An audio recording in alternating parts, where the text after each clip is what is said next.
yan, no? Kay Tito Clarice. Busog na. Ano pa yan? Si Axel. Ay, kasi naman. Ano ba yan? Gulo niya. Ang likit mo, ang likit.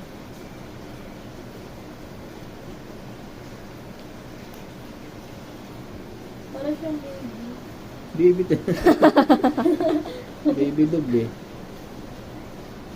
Shih Tzu, di ba pa? Hmm. Bakit ang ikot na didedi na lang? Wala. Cute. Hmm? Nanggigil pa naman ako sa mga aso. Meron tumain siya eh. Mm. Dog.